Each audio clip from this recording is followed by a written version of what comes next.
Gospel, chapter 20, please. Just give me another few minutes, we're going to wrap this up. Okay. Okay, we all in John 20? All right, let's going to read a few verses here from John's Gospel, chapter 20, starting right at verse 1. Chapter 20? Yes, John 20. Okay, early on the first day of the week, while it was still dark, Mary Magdalene, they went to the tomb. They saw the stone had been removed from the entrance. So she came running to Peter, the other disciple, and the one that Jesus loved, and that's the Apostle John. So they've taken the Lord out of the tomb, and we don't know where they put him.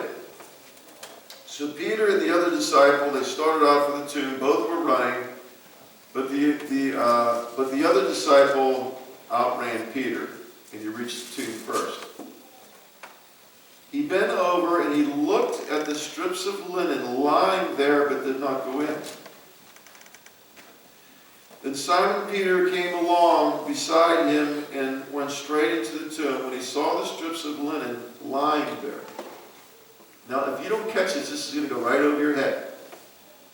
The strips of linen lying there, as well as the cloth that had been wrapped around Jesus' head. The cloth was still lying in its place, separate from the linen. Finally, the other disciple who had reached the tomb first, he also went inside. He saw the other disciple, he got to the tomb first, he looked. When he saw, also went inside, he saw and believed. They did not understand from the scriptures what Jesus had to rise from the dead. The disciples went back to where they were staying.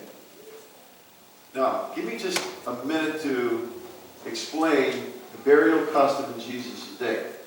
When Jesus died, Joseph of Arimathea, Nicodemus, the first thing you do is you'd wash the body. They'd wash the body. And then they had some it was almost like an oily resin, but it was fragrant. There were spices. And they would take that and they'd put it all over the body. And they believed that oily resin, they were fragrant spices, it would kind of help prevent the body from decaying. Not forever, but just for a period of time. That oily resin, fragrant spices, the fragrant spices were to mask the stench of death. The oily resin, the myrrh and all that, was just to put it on the skin to try to keep it moist, to prevent it from decaying, but it would only do it for a period of time. Then they would take like wide, long strips of linen, and they would start at the feet, and they would wrap the body like a mummy all the way to the neck. Like if you had, your knee was sore, you take an ace bandage and you wrap it around that. So they would wrap the body with these wide strips of linen from the feet all the way to the neck. And then they took a separate burial cloth and they would attach it over the face and the head. A separate burial cloth. Now friends, you got to think with me, or this is going to go, you're not going to get it, this is going to go right over your head. When those disciples, when they came to the tomb, and they looked inside the tomb, they saw those grave clothes just lying there. It was like if you had a balloon. And if you let all the air out of the balloon, and it just laid there.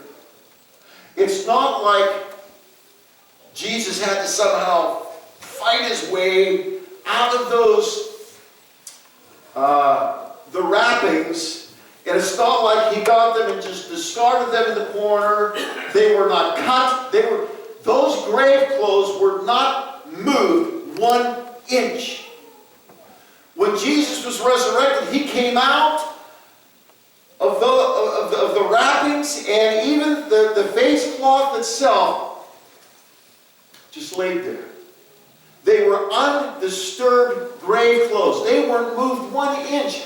It's like the body of Jesus that had filled those grave wrappings.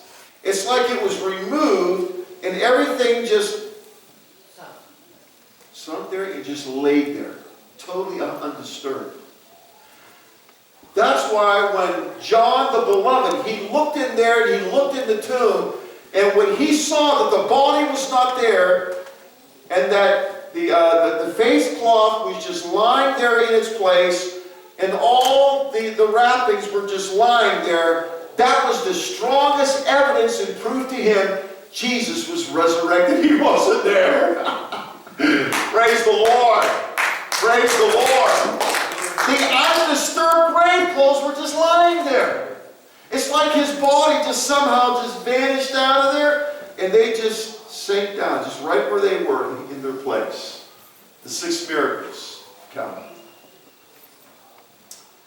Our concluding thought, dear friends, the 6 miracles of Calvary prove that Jesus was the Son of God. And he came here and he accomplished what he come to do. Praise the Lord. Aren't you glad? Praise the Lord. God bless you. We love you. Okay, let's all stand. We'll have